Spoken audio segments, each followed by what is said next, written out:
입성하신 예수님이 처음으로 가신 곳이 어디냐면 성전입니다. 그곳에서 성전을 정결케 하시는 중요한 일을 오늘 행하십니다. 이것은 아무도 할 수 없었던 일이었고, 그리고 아무도 막을 수 없는 위대한 일을 주님이 오늘 행하세요. 그분은 성전의 주인이셨기 때문에 그 일을 할 수 있었습니다. 우리는 이 모습을 통해 예수님이 사랑과 구원의 주님이다라는 사실을 알지만, 또 하나 우리가 깨닫는 것은 주님은 심판의 주님이시구나. 하나님이 주인으로서, 성전의 주인으로서의 그 권위를 드러내시는 것을 우리가 목격하게 됩니다.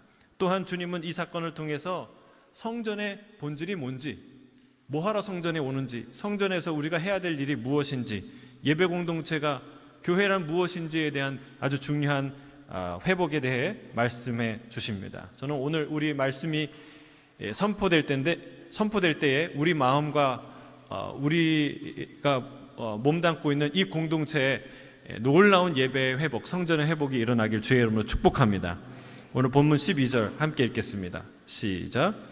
예수께서 성전에 들어가사 성전 안에서 매매하는 모든 사람들을 내쫓으시며 돈 바꾸는 사람들의 상과 비둘기 파는 사람들의 의자를 둘러 부시고, 주님께서 성전에서 매매하는 모든 사람을 내쫓으십니다. 돈 바꾸는 사람의 상을 확 뒤집어 엎으세요.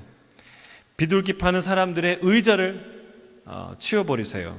그리고 요한복음에 보면 노끈으로 채찍을 만들어서 양과 소를 다 몰아내셨다고 기록하고 있습니다.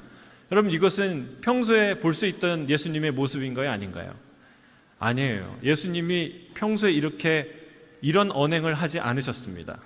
아주 예배적인, 그래서 충격적인, 아주 중요한 의미가 있는 행동이죠. 예수님께서 평소 정치적인 혁명을 주장하거나 조장하지 않으셨어요. 성도들은 정치에 참여해야 될까요? 안 해야 될까요? 정치하지 말라는 얘기가 아닙니다. 이 사회에 누구보다 책임이 있는 존재가 바로 크리스찬입니다. 정치만큼 그리스도인들이 적극적으로 관여해야 되는 일도 없죠. 실제로 정치의 영역에서 아주 의미 있는 근본적인 변화와 혁신을 이끈 많은 리더들이 크리스찬입니다.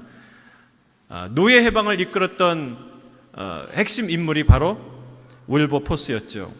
또 목사로서 화란의 수상까지 올라갔던 중요한 사회 변혁을 이끌었던 아브라함 카이프 같은 사람. 여러분, 이런 훌륭한 정치 리더들이 크리스찬에서 나와야 하는 것입니다. 크리스찬들은 세상을 빛으로, 소금으로 밝히는 역할을 해야 되는 존재인 줄로 믿습니다. 그러나 주님은 그 어떤 혁명보다도, 어떤 정치적인 활동보다도 더 중요하고 근본적인 혁명을 일으키기 위해서 절제하시는 거예요. 우선순위를 두고 하시는 일이 있었어요. 그게 바로 십자가입니다. 십자가는 역사상 가장 위대한 혁명인 줄로 믿습니다. 만물을 새롭게 하는 일이에요. 만물을 새롭게 하는 일. 패션 오브 크라이스트라는 영화 보셨습니까? 저도 몇 번이고 봤는데, 거기서 제가 가장 감동 깊게 본 장면, 정말 전율을 느끼게 한 장면이 있어요. 어떤 장면이냐면 예수님이 십자가를 지고 가시는데 어머니 마리아가 너무나 이 아들 십자가 지고 가는 그 길이 가슴 아프고 함께하고 싶어서 더 가까이 가자고 요한에게 길 좀 만들어 달라고 얘기를 합니다. 그래서 그 마리아와 요한과 그 일행이 정말 이렇게 황급히 길을 돌아서 어느 골목에 이르르죠. 마침 그 골목을 예수님이 지나가세요. 근데 지나가시다가 거기에 쓰러지십니다. 그 앞에서. 그 쓰러지는 아들을 보고 마리아가 달려가서 그 아들의 손을 붙잡고, 아들아, 내가 여기 있다 얘기를 해요. 근데 그 육신의 어머니 마리아를 보면서 예수님이 하시는 말씀이 있어요. 뭔지 아세요? 어머니 보소서, 내가 만물을 새롭게 합니다. 그리고요, 거기서 일어나는 거예요. 그 십자가를 지고 만신창이가 된 그 몸을 이끌고 머리에는 가시관을 쓰고 피가 줄줄 흐르고 정말 자기 몸 하나 가눌 수 없는 그런 연약한 그런 상황인데 어머니 앞에서 그 말을 하고 일어나는 거예요. 그 십자가를 다시 지고 일어나는 거예요. 보소서 내가 만물을 새롭게 하나이다. 사실은 이 말씀은 요한계시록 21장에 있는 말씀인데 그 위치에 끌어와서 이 십자가의 위대함, 이 십자가의 의미를 아름답게 선포한 명대사죠. 여러분, 이 십자가는요 정말 혁명 중의 혁명, 가장 위대한 혁명인 줄로 믿습니다. 주님은 그 십자가를 위해 달려가고 계세요. 그래서 절제하고 부딪히지 않는 거예요. 여러분, 대제사장과 서기관들이 무서우셨을까요? 아니에요. 여러분, 헤롯 왕이 두려웠을까요? 그렇지 않습니다. 로마 제국이 무서웠을까요? 우리 예수님이? 그렇지 않습니다. 주님은 십자가라는 막중한 사명을 이루기 위해서 그 어떤 것들과도 부딪히지 않고 전진해 가고 있는 과정이었다는 사실이에요. 그런 주님께서 단 한 번 분노를 폭발하신 사건이 바로 오늘 우리가 읽은 성전 정결 사건입니다. 왜 그러셨을까요? 왜 예수님이 다른 것은 다 인내하고 참고 지나갔는데 왜 여기에는 분노를 폭발하셨을까요? 여러분, 왜냐하면 예수님이 그분이 성전의 주인이시기 때문에 그렇습니다. 주님이 성전의 주인으로서 너무나 하고 싶은 일, 그리고 아무도 할 수 없는 일이기 때문에 그분이 해야만 하는 일이기 때문에 그렇습니다.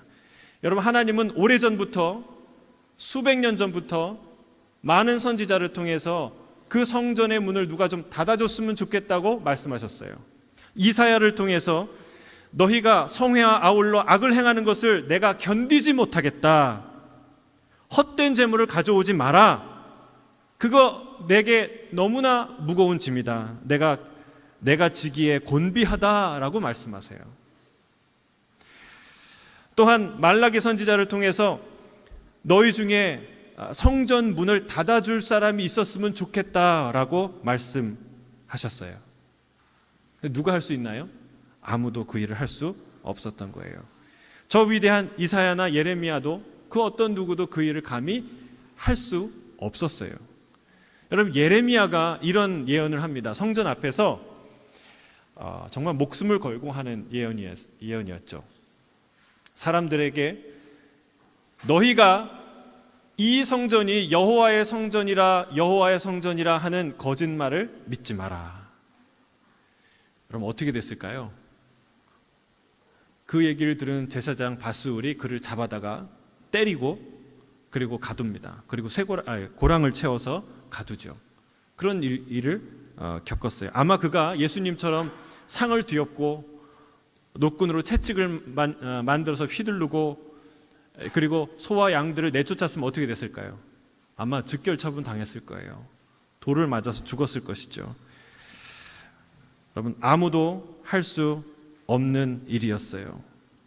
그러나 이 일은 하나님이 원하시는 일이었으나 아무도 감히 할 수 없는 일이었죠. 그러나 그 일을 예수님이 하십니다. 우리 예수님이 이 성전의 주인이기 때문에 그렇습니다. 여러분, 잘 이 본문을 묵상해 보시면 어떤 모습을 볼 수 있냐면 아무도 예수님을 제대로 제지하거나 야단치거나 나무라는 사람이 없다는 걸 발견할 수가 있어요. 여러분, 이런 충격적인 일을 하는데도 불구하고 보통 교회에서 이 강대상 와서 뒤집는 정도가 아닙니다. 그때는 성전이 여러 곳에 있는 게 아니라 한 군데, 딱 하나, 생명처럼 여기는 이스라엘의 정체성 중에 정체성, 핵심 중에 핵심으로 여기고 있는 그 성전에 와서 이 일을 하시고 계시는데, 여러분 본문을 보세요. 누구도 예수님을 제지하지 못했어요.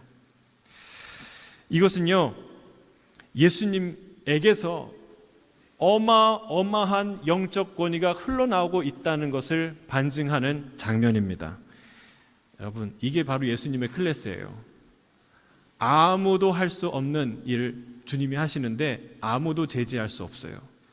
이게 예수님의 영적 권위예요. 어마어마한 영적 권위로 압도되어서 예수님의 이 행동을 저지하거나 나무라는 사람이 나설 수가 없었던 거예요. 오늘 본문에도 대제사장과 서기관들이 겨우 한마디 합니다. 뭐라고 얘기합니까? 저희 하는 말을 듣느뇨, 이 얘기를 해요. 근데 이 말도 할 말이 없도록 주님이 답변하십니다. 또 그들이 안 되겠어서 뒤로 물러갑니다. 그리고 그 다음에 전열을 가다듬고 더 많은 사람들이 와서 예수님께 묻습니다. 뭐라고 묻습니까? 너는 무슨 권위로 이 일을 하느냐? 이제 다음 주에 그 이야기를 우리가 살펴볼 텐데, 예수님도 이 이야기에 대해서 한마디도 대답하지 못할 정도로 답변하세요. 그러니까 왜 우리말에 이런 말이 있잖아요. 본전도 못 찾는다, 이런 말이 있잖아요. 딱 그런 상황이었어요. 대제사장이나 서기관들이나 바리새인들이 본전도 못 찾는 그런 모습을 오늘 예수님이 오늘부터 그런 파격적인 위대한 모습을 보여주고 있다는 사실입니다. 여러분, 외관상 살펴보세요. 누가 더 권위적입니까? 누가 더 높은 사람입니까? 대제사장과 서기관들은요, 제사장들은 의복부터 그들의 말투, 그들의 걸음걸이, 행동 하나하나가 권위에 절어 있는 사람들이에요. 그냥 딱 보면 저 사람이 권위 있는 사람이구나라고, 대제사장이구나라고 알 수 있는 사람이에요. 반대로 예수님은 어떤 분입니까? 나귀 타고 오셨어요. 그냥 평범한 복장 입고 오셨어요. 낮은 모습으로 오셨어요. 그러나 실상은 무엇입니까? 대제사장과 서기관들, 저들에게는 진정한 영적 권위가 전혀 느껴지지 않았고, 그리고 말할 수 없이 겸손히 오셨던 예수님에게는 놀라운, 그 누구에게도 발견할 수 없는 영적 권위가 흘러나왔다는 사실입니다. 여러분, 우리 예수님은 누구십니까?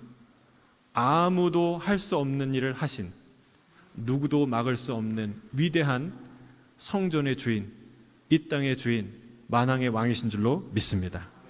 우리가 이 예수님을 봐야 돼요.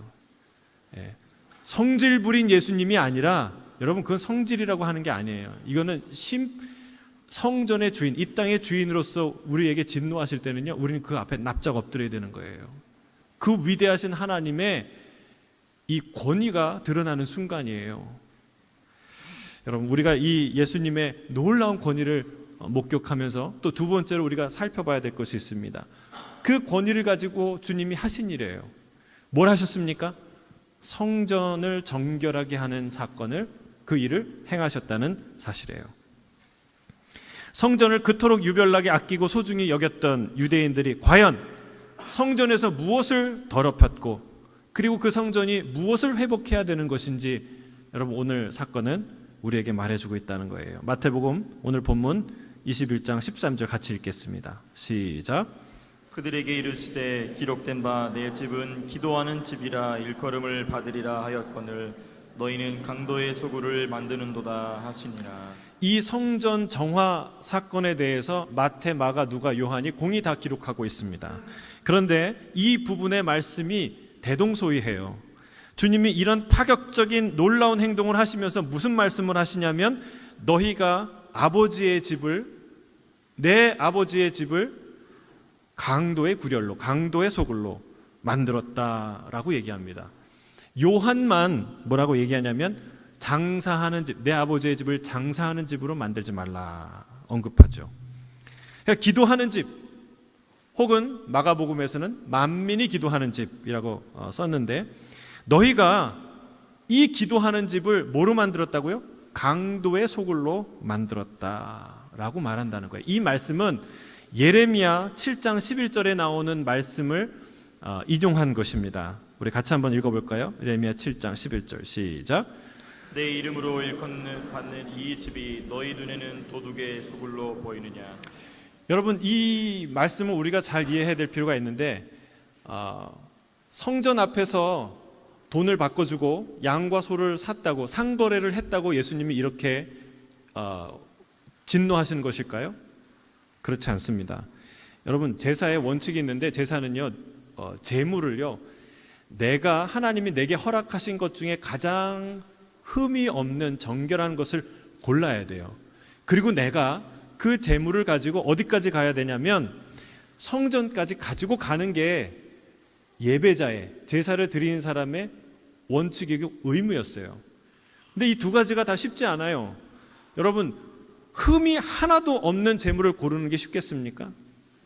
근데 그거보다 더 어려운 게 뭐냐면 그 양을, 그 소를 가지고 제사 드리는 곳까지 안전하게 운반하고 데리고 가는 것, 직접 가지고 가는 건 더 어려운 일이에요. 요즘 같으면 쉽겠죠. 차가 있으니까 차에다 싣고 가면 되니까. 근데 그렇지 않아요. 그때는 일일이 다 끌고 가야 되기 때문에 가다가 넘어지거나 가다가 상처를 입으면 가면 예배 드릴 수 없는 거예요. 사용할 수가 없는 거예요. 더 억울한 것은 잘 가다가 거의 다 가서 재물이 상하면 어떻게 됩니까? 다시 돌아와야 돼요. 여러분, 그런 일이 있기 때문에 신명기 14장에는 모세가 이렇게 얘기합니다. 너희 처소가 멀거든, 성소로 가는 길까지가 험하고 멀거든 네 재물을 돈으로 팔아서 그 돈을 싸가지고 가라. 그리고 그 돈으로 거기서 양과 소를 사서 포도주를 사서 거기서 예배를 드리라 라고 율법을 만들어 주었어요. 그래서 여러분, 먼 곳에서 제사를 드리러 오는 사람에게는 그 일이 오히려 고마운 일이죠. 그 수고롭게 그걸 다 갖고 양과 소를 끌고 오지 않아도 되기 때문에 얼마나 고마운 일입니까? 돈 바꾸는 것과 양과 소를 파는 것 자체가 문제가 되는 것이 아니라는 거예요. 이게 우리가 교회나 이런 데서 상거래하는 어떤 그 사고 주고 그 사고 팔고 하는 거를 너무 뒤에 이제 우리가 책도 파는데 이런 거를 터부시하는 분들이 있어요. 좀 안타까운 일인데 제가 출판사에서 잠시 일을 했던 적이 있습니다. 여러분, 출판사는, 특히 기독교 출판사는요, 교회의 질적인 또 양적인 성장에 결정적인 역할을 했어요. 사람이 책을 만들지만 책이 사람을 만든다는 말이 있지 않습니까? 그만큼 우리 자녀들에게 교육을 하고 성도들에게 교육을 하고 또 내가 뭔가를 알고 싶을 때요, 책을 찾아봐도 읽을 만한 책, 제대로 된 자료를 찾기 힘들 때는 참 난감해요. 근데 그런 자료들을 만들어내는 게 출판사죠. 근데 제가 일했던 기독교 출판사가 한국 교회의 성장에 큰 역할을 해왔다는 것을 다 알아요. 그런데 이것은 자선 사업이 아니기 때문에 이익을 내야 되는 거예요. 비즈니스이기 때문에 이익을 남겨야 또 다른 책들을 제작해서 팔 수 있다는 것이죠. 물론 좋은 자료의 발굴과 보급이 주 목적이죠. 이익 자체가 목적은 아니죠.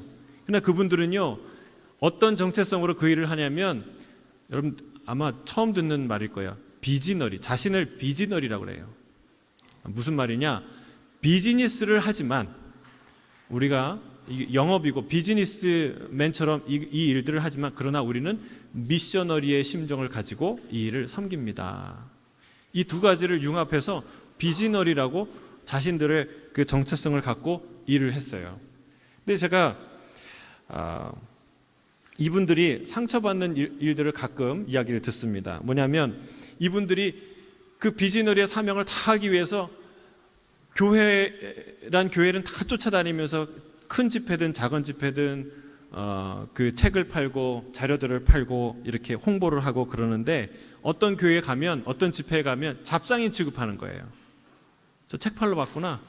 아유, 저기 구석에 가세요. 그리고 대접도 안 해주고 뭐 이상한 눈으로 쳐다보고 하는 것을 느낄 때, 그것을 와서 얘기할 때 제가 옆에서 이렇게 들으면서 참 속상하더라고요. 이분들이 얼마나 정말 교회를 섬기기 위해서 애쓰고 전문 분야에서 수고를 하는데 참 이런 식으로 대접받는구나 할 때 많이 속상했어요. 여러분, 교회 안에서 예배를 돕고 성도의 영적 성장을 돕는 일은 얼마든지 장려될 수 있는 일이에요. 근데 이 과정에서 우리가 기억해야 될 것이 한 가지 있죠. 그것은 주 목적이 바뀌면 안 된다는 겁니다. 주 목적이. 주객이 전도되면 안 되죠. 성도의 신앙의 성장을 위해서 우리가 섬기고 시작한 일인데, 그런데 이익을 남기는 게 먼저 주 목적이 되면 안 된다는 것이죠. 그래서 장사하러 오면 안 됩니다. 그래서 옆에 성도들을 좀 보세요. 성도가 성도로 보입니까? 고객으로 보입니까? 성도가 고객으로 보일 때는 회개기도 해야 돼요. 아, 내가 잘못했구나. 내 마음이 바르지 않구나. 그럼 주객이 전도되면 안 된다는 거예요. 2000년 전에 성전 뜰에서 재물을 사고 파는 과정에서 폭리를 취하고 그리고 이권을 주고받는 거래들이 만연했다는 것이죠. 더구나 성전 측에서 이 돈이 아니면, 이 예물이 아니면 예배드릴 수 없다라고 일방적으로 선포하면 예배자들은 어쩔 수 없이 울며 겨자 먹기로 그것을 구입해야 될 수밖에 없는 상황이기 때문에 그렇습니다. 그래서 요한이 내 아버지의 집을 장사하는 집으로 만들지 말라라고 표현하지 않았습니까? 예수님의 말 속에는 분명히 그런 뜻이 있었던 거예요. 성전과 성전에서 예배하는 자들을 위해 시작한 일이 성전보다 더 중요한 일이 되어버린 사람들이 있었다는 거예요. 여러분, 그들에게 장사가 목적이 되어버린 것이죠. 이런 일이 저와 여러분 가운데 일어나지 않기를 주의 이름으로 축복합니다. 교회와 예배를 위해 시작한 일이었는데 그런데 교회와 예배보다 더 중요한 일이 되어버렸다. 여러분, 그것은 주객이 전도된 거예요. 바뀐 거예요. 우리는 교회의 본질을 끝까지 놓치지 않고 붙들고 가는 그런 예배자, 그런 주님의 제자가 되길 주의 이름 축복합니다. 그런데 여기에 이 본문, 특별히 예수님이 하신 이 언급하신 도둑의 소굴이라는 말이 표현된 예레미야 7장 본문을 앞뒤로 자세히 좀 더 살펴보면 거기에 성전을 도둑의 소굴로 만드는 구체적인 행동들이 열거되고 있어요. 하나님이 너희 이것 때문에 이런 일을 하면서 너희가 이렇게 할 수 있느냐? 나의 집을 도둑의 소굴처럼 여기느냐? 이렇게 말씀하셨어요. 우리가 그 말씀을 한번 더 보겠습니다. 예레미야 7장 8절에서 11절에 같이 읽겠습니다. 시작. 그런데도 너희는 지금 전혀 무익한 거짓말을 의지하고 있다. 너희는 모두 도둑질하고 있고 사람을 죽이고 음행을 하고 거짓으로 맹세를 하고 바알에게 분향을 하고 너희가 알지 못하는 다른 신들을 섬긴다. 너희는 이처럼 내가 미워하는 일만 저지르고서도 내 이름으로 불리는 이 성전으로 들어와서 내 앞에 서서 우리는 안전하다 하고 말한다. 너희는 그런 역겨운 모든 일들을 또 되풀이하고 싶어서 그렇게 말한다. 그래, 내 이름으로 불리는 이 성전이 너희의 눈에는 도둑들이 숨는 곳으로 보이느냐? 여기에서 벌어진 온갖 악을 나도 똑똑히 다 보았다. 나 주의 말이다. 여러분, 교회를 장사하는 곳으로 만드는 본질이 주객이 전도된 그 상황도 안타까운 일이지만 여러분, 하나님이 진짜 교회의 문을 닫고 싶은, 다 뒤집어 엎고 싶은 그 진짜 중심에 하나님의 마음은 무엇일까요? 오늘 여기 이 얘기를 하세요. 하나님이 너희가 전혀 무익한 거짓말을 하고 있다. 내가 그 거짓말을 견디기 어렵다. 라고 말합니다. 여러분, 우리가 하는 거짓말, 이들이 했던 무익한 거짓말은 무엇이었을까요? 그것은요, 교회 와서 예배드리면서 우리는 주의 백성이다. 우리는 구원받았다. 우리는 안전하다. 우리는 주님이 우리를 지키신다라는 말을 했다는 거예요. 여러분, 이 말 자체가 얼마나 거룩하고 아름다운 얘기예요. 얼마나 우리에게 소망을 주는 말이에요. 우리도 그런 고백하지 않습니까? 그런데 그게 전혀 무익한 거짓말이라는 거예요. 왜?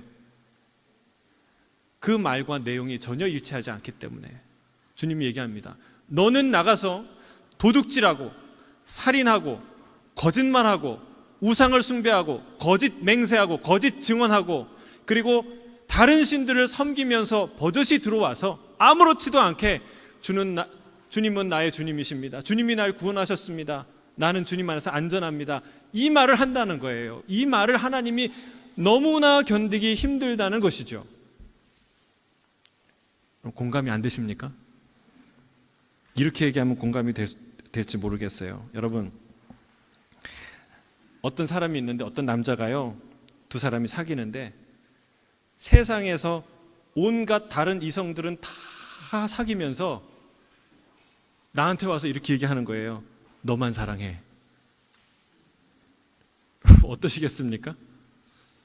이 여자 저 여자 다 만나고 사귀고 교제하면서 나한테 와서 난 너만 사랑해 라고 얘기하면 그 고백을 들으면 마음이 어떠시겠어요? 여러분, 두 집 살림하는 어떤 남자가 있다고 해보세요. 보통 두 집 살림하면 갈등이 일어나지 않겠습니까? 고민이 있죠. 죄책감도 느끼죠. 그런데 그거를 아무렇지도 않게 하는 사람이 있다고 생각해 보세요. 그 아내의 마음이 어떨까요? 배신당했다는 것만으로도 가슴이 아플 텐데 아무렇지도 않게 두 사람 사이를 오가고 있는 그 모습을 보면서 얼마나 상상할 수 없는 그 상처를 경험하겠어요. 그리고 근데 그가 와서 이렇게 말한다고 생각해 보세요. 또 와가지고 우리는 행복한 가정이야. 우리는 전혀 문제가 없어. 우리는 다 잘 될 거야. 나는 당신을 사랑해. 아무것도 정리하지 않으면서, 그 관계를 아무것도 정리하지 않으면서 이 말을 한다면 여러분, 어떤 마음이겠냐는 거예요. 여전히 두 마음을 품으면서 이 고백을 하는 것은 주님이 얘기하는 거예요. 전혀 무익한 거짓말이다. 내가 그 말을 역겨워서 견딜 수가 없다. 내가 그 예배를, 그 제사를, 그 성전의 문을 내가 닫아버리고 싶다 말씀하시는 겁니다. 여러분, 성경은 우리에게 이렇게 말하고 있습니다. 이 세상이나 세상에 있는 것들을 사랑하지 말라. 누구든지 세상을 사랑하면 그 속에 아버지의 사랑이 있지 아니하니.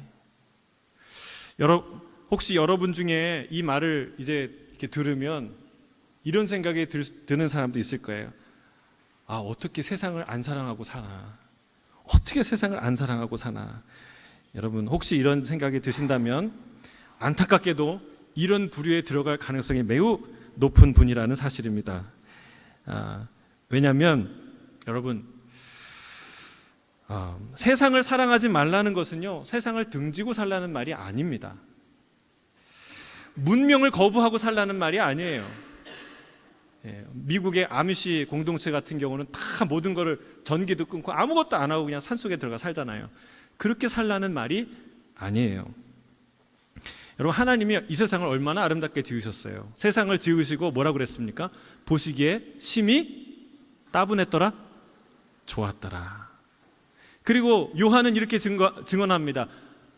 하나님의 세상을 이처럼 사랑하사. 어떻게 사랑해요? 독생자를 줄 만큼 사랑했다라고 얘기해요. 여러분, 세상은 아름다워요.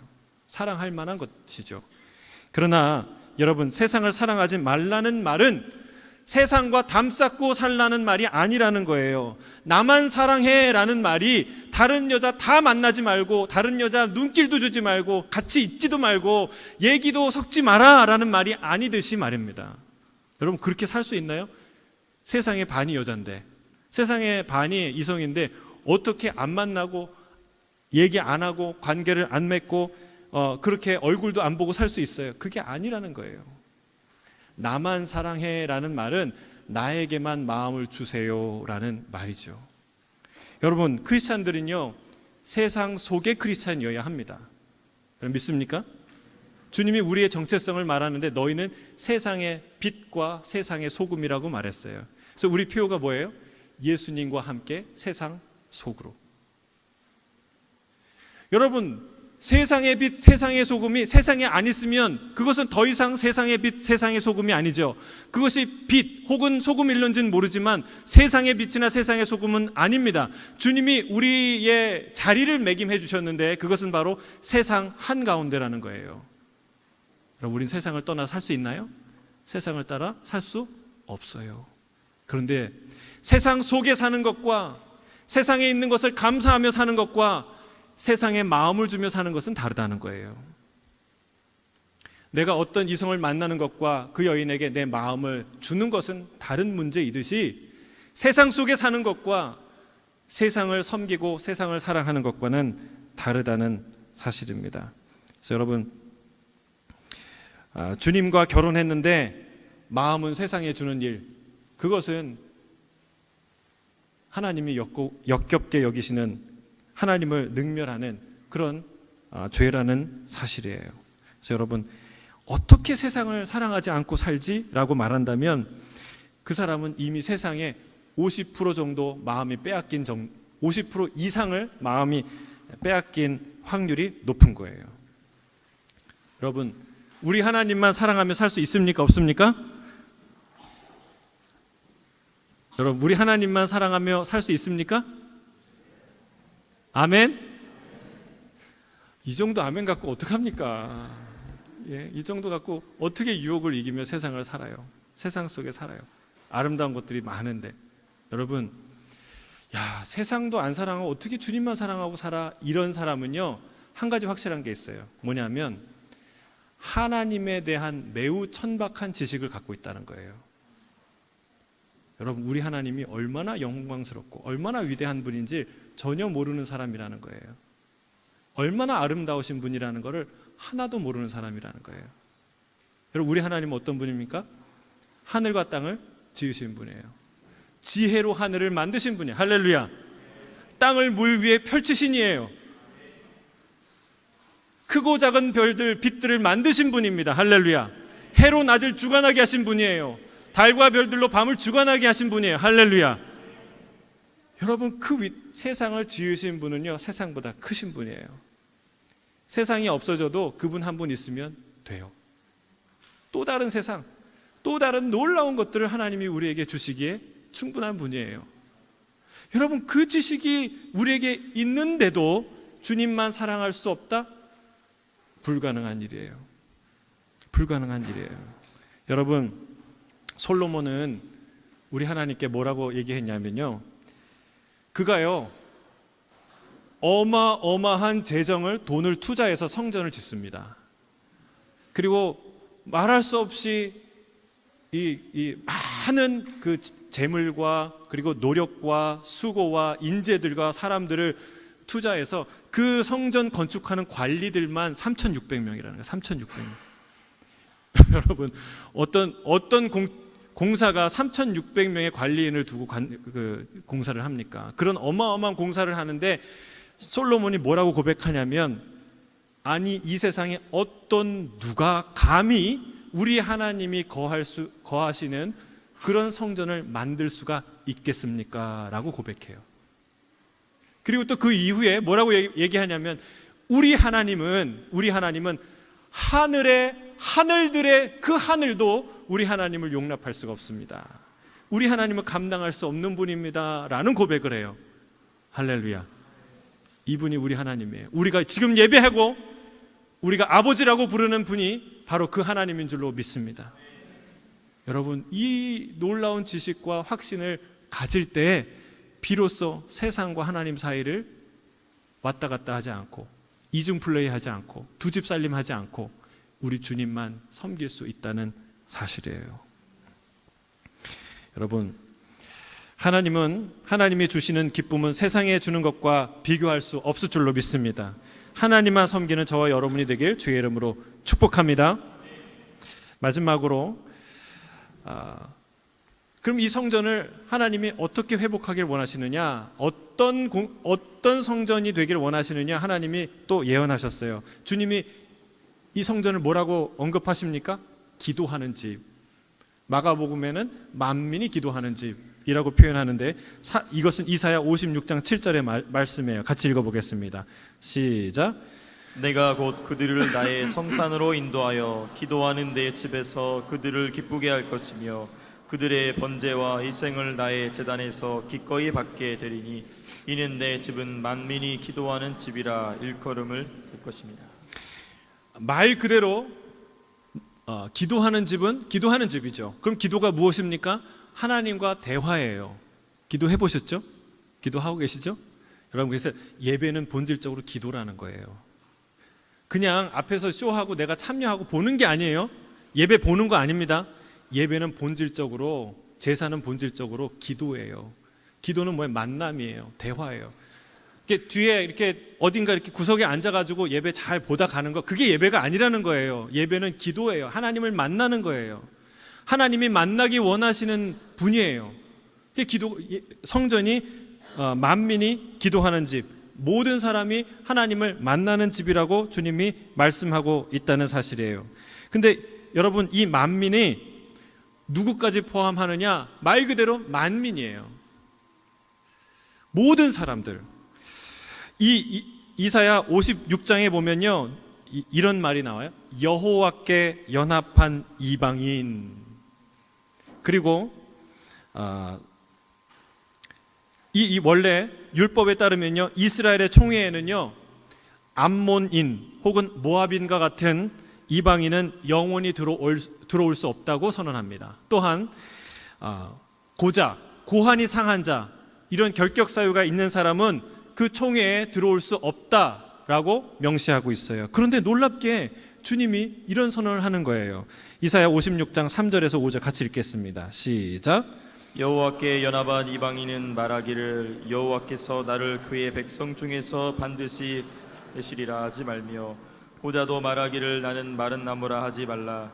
여호와께서 이와 같이 말씀하시기를 나의 안식일을 지키며 내가 기뻐하는 일을 선택하며 나의 언약을 굳게 잡는 고자들에게는 내가 내 집에서 내 성 안에서 아들이나 딸보다 나은 기념물과 이름을 그들에게 주며 영원한 이름을 주어 끊어지지 아니하게 할 것이며. 여러분, 오늘 본문에서도요, 실제로 이 성전 정결을 하고 나서 고쳐주시는데 누굴 고칩니까? 맹인들, 저는 자들을 고쳐주세요. 이 이야기는요, 이사야 이 말씀의 성취를 상징하는 그런 행동이라는 것이죠. 주님은 여호와를 굳게 잡아서 그와 연합된 이방인, 그의 언약의 말씀을 굳게 잡아서 놓치지 않는 그런 고자는 당신의 성에서 자신의 아들이나 딸보다 더 나은 기념물과 이름을 주시겠다고 약속하세요. 할렐루야.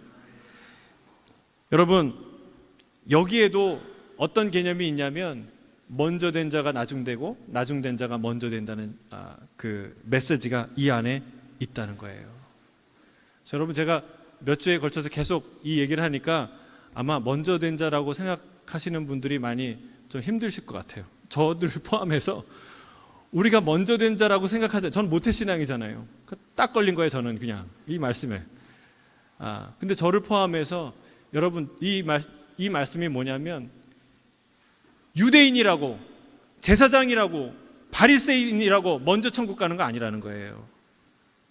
여러분, 천국에 이 사람보다 더 가까운 사람이 어디 있어요, 외형적으로. 그런데 놀라운 그 반전이 있을 것이다. 그 반전의 핵심은 무엇입니까? 여러분, 우리가 이중플레이하지 않고 주님을 붙잡는 사람, 남녀노소 지위 고하를 막론하고 예수 그리스도를 붙잡는 자, 그리스도와 하나님과 여호와와 연합된 이방인, 그는 반드시 먼저 천국에 들어갈 것이다 라고 주님이 말씀하신다는 사실입니다. 여호와께 연합한 이방인이라는 말은 여호와를 버리고 세상과 연합한 유대인과 대조를 이루는 말이에요. 주의 언약을 굳게 잡은 고자들이란 주의 언약을 헌신짝처럼 버린 정상인들, 기존의 여호와의 백성이라고 불려졌던, 그분의 아들과 딸이라고 불려졌던 그 어떤 사람들과 대비되는 말씀인 줄 믿습니다. 여러분, 주님은 누구든 남녀노소 지위 고하를 막론하고 주 예수 그리스도를 붙잡는 자들에게 놀라운 당신의 이름과 당신의 나라를 상속하실 줄로 믿습니다. 주님이 이 말씀 이후에 이런 얘기를 해요. 내가 이미 모은 백성 외에 또 모아 그에게 속하게 하리라. 주님의 마음이 여기 담겨 있는 거예요. 이 교회는 뭐예요? 성전은 뭐예요? 만민을 만나고 싶다는 하나님의 열망, 열정, 확고한 의지를 선포하는 곳이에요. 그래서 여러분, 이곳에서 주님 만나시기를 주의 이름으로 축복합니다.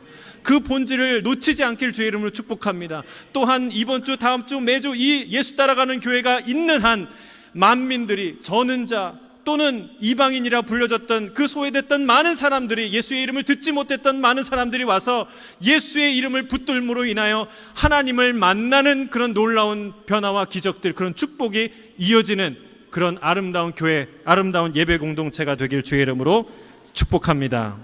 아멘. 아멘.